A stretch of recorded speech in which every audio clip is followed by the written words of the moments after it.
Pense no que está implícito na própria frase, o problema do mal. Note, em primeiro lugar, o fato óbvio de que a frase pressupõe a existência de algo chamado mal. E, em segundo lugar, que isso é de alguma forma um problema. Agora, o que é mais revelador é que essas suposições comuns não podem simplesmente ser consideradas como garantidas hoje em dia, e as razões para isso remontam ao iluminismo. Uma mudança de paradigma. A história de como o período moderno perdeu o problema tradicional do mal foi contada por Susan Neiman em um livro fascinante intitulado Mal no Pensamento Moderno, uma história alternativa da filosofia. Lá ela descreve como o problema do mal passou por várias transformações, e passou a ser visto de uma maneira radicalmente diferente como resultado. Na introdução desse livro, ela afirma a convicção fundamental que impulsiona o problema do mal. Toda vez que fazemos o julgamento de que isso não deveria ter acontecido, estamos entrando em um caminho que nos leva diretamente ao problema do mal. No entanto, o julgamento também levanta uma pergunta que dificilmente pode ser ignorada, e é a seguinte: que motivo temos para pensar que qualquer evento ou incidente em particular não deveria ter acontecido? O que fundamenta esse julgamento, que frequentemente fazemos com tanta certeza e convicção? O que distingue as coisas que devem acontecer, ou que simplesmente acontecem naturalmente, daquelas que não deveriam acontecer? Essas perguntas têm uma resposta razoavelmente clara na teologia cristã, onde a realidade do mal é evidente, assim como o sentido de que não deveria acontecer. Começando com o Jardim do Éden, se não na queda primordial de Satanás, o mal desempenhou um papel vital, se não central, no drama do pecado e da redenção. O mal é um problema, não apenas no sentido de que prejudica a plenitude humana que Deus deseja para nós, e leva a várias formas de sofrimento, mas também no sentido de que corrompe todo o mundo caído, e o faz ficar aquém dos propósitos para os quais foi criado. O mal está, portanto, em franca oposição a Deus e aos seus propósitos, e nesse sentido não deveria acontecer. Os ateus não têm problema do mal, mas têm um problema maior. De Jerry L. Walls. Publicado em 26 de fevereiro de 2016. O problema do mal é uma expressão carregada. Em primeiro lugar, está repleta de carga emocional, devido ao fato de que a expressão evoca algumas das batalhas mais acirradas, tanto na filosofia histórica quanto na contemporânea. Há muito tempo tem sido a arma favorita no arsenal dos ateus, e frequentemente tem sido usada como prova de que Deus não existe. O argumento do mal muitas vezes foi apresentado com um profundo sentimento de pesar doloroso, mas às vezes foi empunhado com um senso de triunfo irônico. A questão é enorme em escopo e importância, além de ser enormemente complicada, mas envolve questões de uma importância humana tão fundamental, que não exige nenhum treinamento especial para compreender as questões fundamentais e por que elas importam tanto.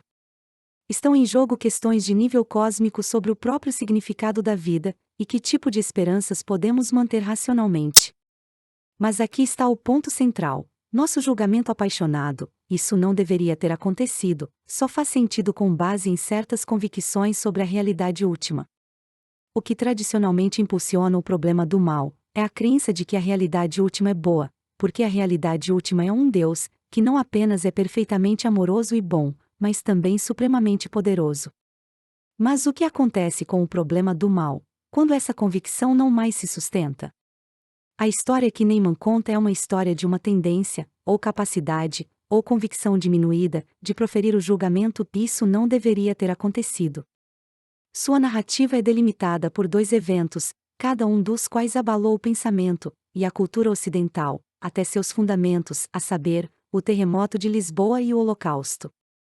Esses eventos, embora radicalmente diferentes, são semelhantes no sentido de que, ambos foram devastadores, porque abalaram crenças e suposições fundamentais sobre nosso mundo e a natureza do mal.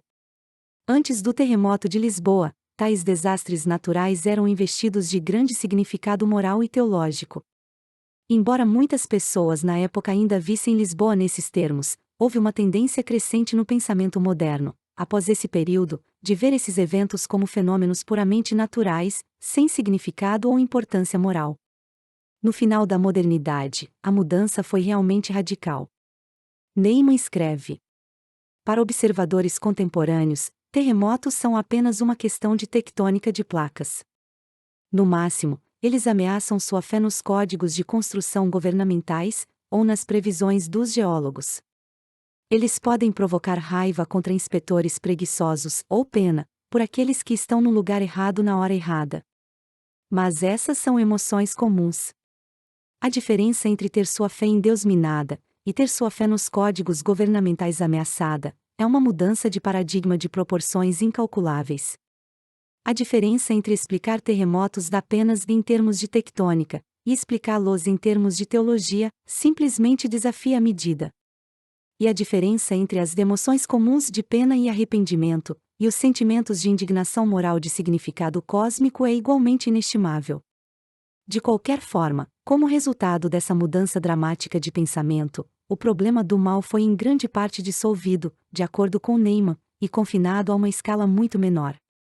Ela escreve, com o mal natural reduzido a acidente lamentável, e o mal metafísico transformado em reconhecimento dos limites que esperamos que todo adulto reconheça, o problema do mal estava a caminho da dissolução, como os problemas filosóficos costumam ir. Mas aqui está uma grande questão: a dissolução do problema nessas condições é realmente algo bom? Ou é na verdade uma perda profunda? É melhor se apegar ao problema do mal, mesmo que seja angustiante fazê-lo, do que eliminá-lo nessas condições? Vamos explorar essa questão mais a fundo, olhando para as afirmações centrais de 3 figuras-chave. Todas elas alteraram profundamente a forma do problema do mal, e reformularam os termos nos quais ele era compreendido. Cada uma dessas figuras desempenhou um papel importante na dissolução do problema do mal, conforme caracterizado por Neyman, Hume, Nietzsche e Freud. É uma grande ironia que um dos livros mais reconhecidos por minar a crença em Deus seja aquele em que a existência de um Deus é calorosamente e persistentemente afirmada.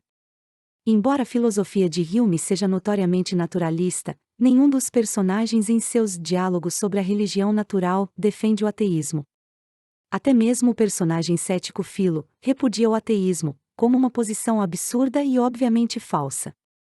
Perto do final do livro, ele diz que, se gerações anteriores de ateus mal conseguiam sustentar sua visão, diante de evidências avassaladoras da existência de Deus na ordem natural, a que grau de obstinação pertinaz deve ter chegado um filósofo nesta era, para agora duvidar de uma inteligência suprema.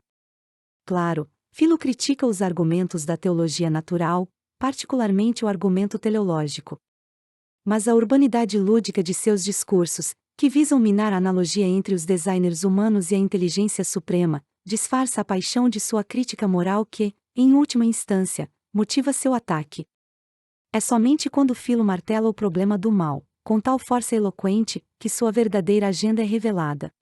Nesse ponto, ele pode alegremente admitir o poder e a sabedoria de Deus, ciente de que isso não é suficiente para sustentar uma crença significativa em Deus, se a bondade dele foi minada. Seu poder, admitimos, é infinito, tudo o que ele deseja é executado, mas nem o homem, nem qualquer outro animal é feliz, portanto, ele não deseja a felicidade deles. Sua sabedoria é infinita, ele nunca erra ao escolher os meios para qualquer fim, mas o curso da natureza não tende à felicidade humana ou animal, portanto, não é estabelecido para esse propósito. Em todo o âmbito do conhecimento humano, não há inferências mais certas e infalíveis do que essas. Em que aspecto, então, sua benevolência e misericórdia se assemelham à benevolência e misericórdia dos homens? É importante enfatizar aqui que a visão de Philo sobre a bondade não é algo esotérico ou misterioso, e ele insiste em uma concepção de bondade que se assemelha ao significado comum do termo. Para que o Criador seja bom, ele deve desejar a felicidade de suas criaturas.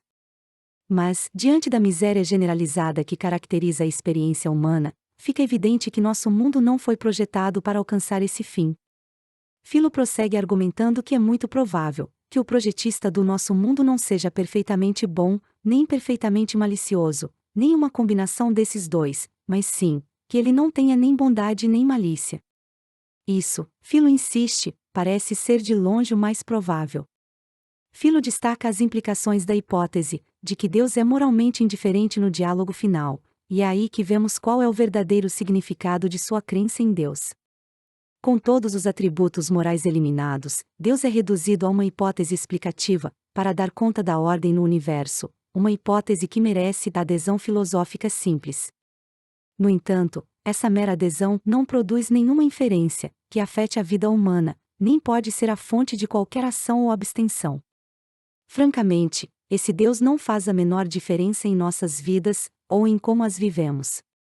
Na verdade, Hume chega ao ponto de sugerir que, uma vez que Deus está tão distante de nós, e sua existência não tem nenhuma implicação prática, a disputa entre teísmo e ateísmo não passa de uma disputa verbal.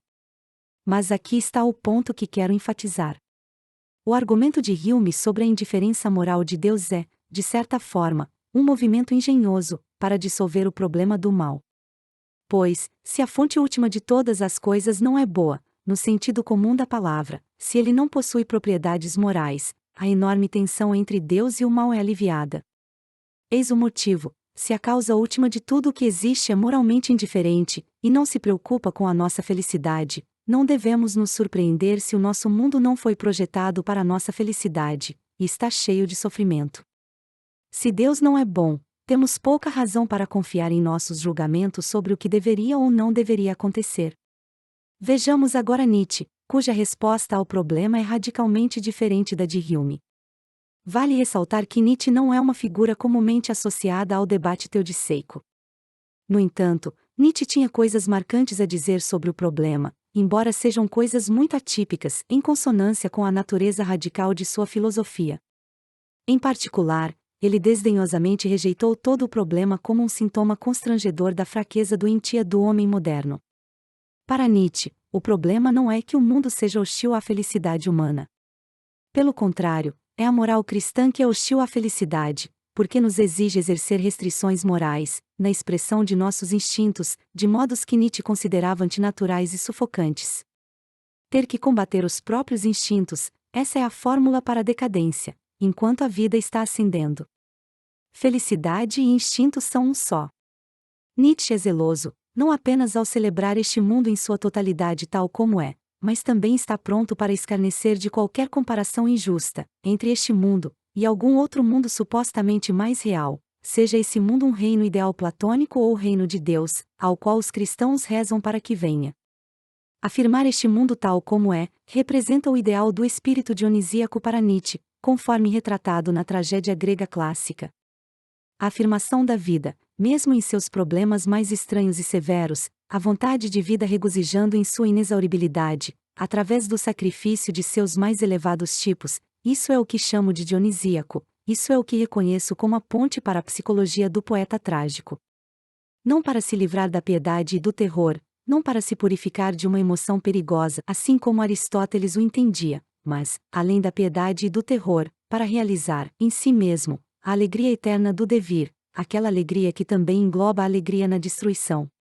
Afirmar a alegria na destruição como um componente da alegria eterna do devir, tem grandes implicações, não apenas para o que tradicionalmente seria categorizado como mal natural, mas também para o mal moral. De fato, o que a moral cristã consideraria como casos paradigmáticos de mal moral, é reinterpretado por Nietzsche como exemplos barulhentos de rapazes se divertindo. Quero deixar registrado que na época em que a humanidade não sentia vergonha de sua crueldade, a vida na Terra era mais alegre do que é hoje, com seus pessimistas. Os céus escureceram sobre o homem, na proporção direta do aumento de sua vergonha por ser homem. Quero dizer o sentimentalismo doentio e o sermão, por meio dos quais o animal ao homem é finalmente ensinado a ter vergonha de todos os seus instintos.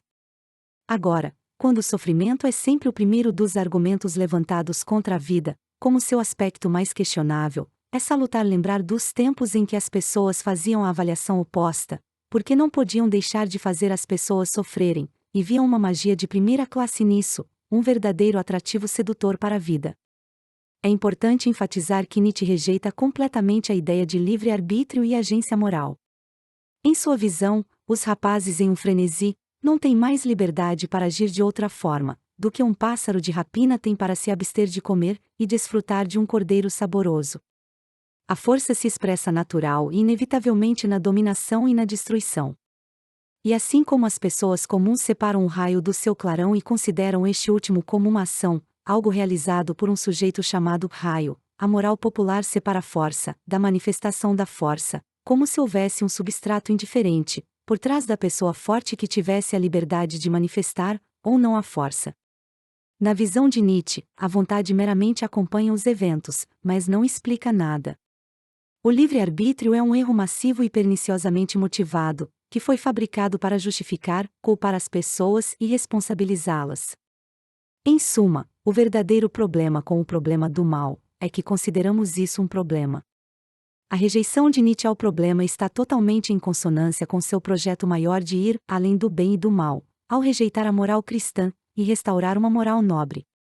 Se não há Deus e nenhuma verdade moral objetiva, dificilmente temos motivos para pensar que este mundo deveria ser bom no sentido cristão, de apoiar tanto nossa felicidade quanto nossa virtude moral. E se não há livre-arbítrio e agência moral, o mal moral, conforme tradicionalmente concebido, também é eliminado. É difícil superar Nietzsche em termos de retórica estimulante, mas a visão que ele tem daqueles que veem o mal como um problema, talvez tenha sido comunicada de maneira mais convincente por um psicólogo, embora Nietzsche também se considerasse um psicólogo, além de filósofo, a saber, Sigmund Freud. Nossa cultura, afinal de contas, está muito mais sintonizada com categorias psicológicas do que com categorias filosóficas, e inclinada a interpretar as coisas mais de forma psicológica do que filosófica. A influência de Freud aqui se deve à sua tese geral, de que a crença religiosa é uma ilusão, alimentada pelas necessidades infantis de segurança, em um mundo assustador. O sentimento aterrorizante de impotência que sentimos na infância é amenizado pela proteção amorosa de um pai, e nosso duradouro senso de vulnerabilidade nos leva a nos apegar à ideia de um pai mais poderoso. Assim, o governo benevolente de uma providência divina acalma nosso medo dos perigos da vida, o estabelecimento de uma ordem moral mundial assegura o cumprimento das demandas da justiça, que tantas vezes ficaram sem cumprimento na civilização humana. A prolongação da existência terrena em uma vida futura fornece o quadro local e temporal no qual essas realizações dos desejos ocorrerão. Esperar que o mundo seja um lugar amigável, onde a justiça prevalecerá e o mal será superado e derrotado, é uma fantasia infantil, que não merece o consentimento dos adultos. Experimentar o mal como um problema, no sentido tradicional, é uma vergonha para os adultos, que atingem a idade adulta. Neyman expressa de forma concisa a visão de Freud da seguinte maneira: se o problema é uma forma de lamentação metafísica, só podemos esperar crescer além disso. Novamente, o mal não é um problema no sentido de que se alguém acredita que a realidade última é boa. Em vez disso, o mal é simplesmente parte da essência da vida, a ser esperado e enfrentado por aqueles que têm uma avaliação realista das coisas. Antes de concluir este esboço, quero enfatizar a realidade de que correntes poderosas no pensamento moderno minaram o mal moral, assim como o mal natural.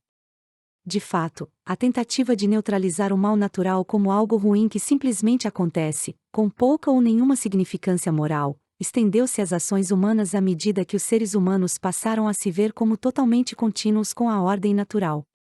Especialmente à medida em que os seres humanos passaram a ser vistos como seres puramente físicos, determinados por leis naturais como tudo mais. O chamado mal moral passou a ser cada vez mais visto como apenas mais um fato infeliz sobre a essência da realidade. Permanecendo firmes no problema. No entanto, a questão urgente que permanece é se neutralizar o mal dessa maneira, e dissolver o problema do mal ao longo dessas linhas é um ganho ou uma perda. Neyman fala eloquentemente da condição, profundamente dividida, daqueles que vivem à sombra dessas correntes de pensamento que tentam naturalizar o mal, mas não podem abrir mão dos julgamentos morais. Lisboa não deveria ter acontecido, mas aconteceu. Aceitar isso passou a ser visto como um sinal mínimo de maturidade, e o longo lamento de Voltaire sobre o terremoto parecia apenas uma versão elegante da maldição infantil, a cadeira na qual ele tropeçou. Nem terremotos, nem cadeiras, devem ser corretamente vistos como objetos de indignação, porque nenhum deles possui propriedades morais. Para aqueles que se recusam a abrir mão dos julgamentos morais, a exigência de que eles parem de buscar a unidade da natureza e da moralidade, significa aceitar um conflito no cerne do ser, que nada resolverá. Neyman nos deixa com escolhas inquietantes, de fato. Podemos abrir mão do tipo de julgamentos morais que geram o tradicional problema do mal, e parar de insistir que o mundo deveria ser um lugar diferente do que é. Podemos ser adultos maduros, que não estão mais iludidos pela ideia de que a realidade última é boa, em algum sentido que esteja em desacordo com o mal, e nos confrontar com o fato de que o mundo é o que é, parando de choramingar sobre como deveria ser. No entanto, se recusamos a abrir mão dos julgamentos morais, devemos nos reconciliar com uma ruptura profunda que nunca será curada. Isso significa aceitar a dura verdade de que a realidade não é como deveria ser, e nunca será. O mal simplesmente é uma realidade intratável e estamos destinados a conviver com um conflito amargo, em nossos corações e mentes, que espelha uma divisão ainda mais profunda, no próprio cerne do ser. Eu sugeriria que estamos muito melhor em ter um problema do mal, do que eliminar o problema nessas condições. De fato, ateus que não têm um problema do mal, têm um problema muito maior. De forma irônica, o problema do mal, que tem sido a principal arma no arsenal do ateísmo, pode fornecer um argumento interessante para a existência de Deus. Pois é precisamente a existência de Deus que faz mais sentido para explicar por que o mal é um problema, e por que estamos fazendo um verdadeiro julgamento moral, quando dizemos que algum evento terrível não deveria ter acontecido. Em resumo, para aqueles que acreditam em Deus, temos uma alternativa, além de abrir mão dos julgamentos morais e aceitar um conflito no cerne da realidade que nada resolverá. Temos motivos para acreditar que o mal é real, que não deveria ser assim e que, em última instância, quando os propósitos de redenção de Deus estiverem completos, a profunda divisão no próprio cerne do ser, finalmente será curada. A melhor razão para acreditar que o mal realmente é um problema, também é a melhor razão para acreditar que não é um problema sem solução.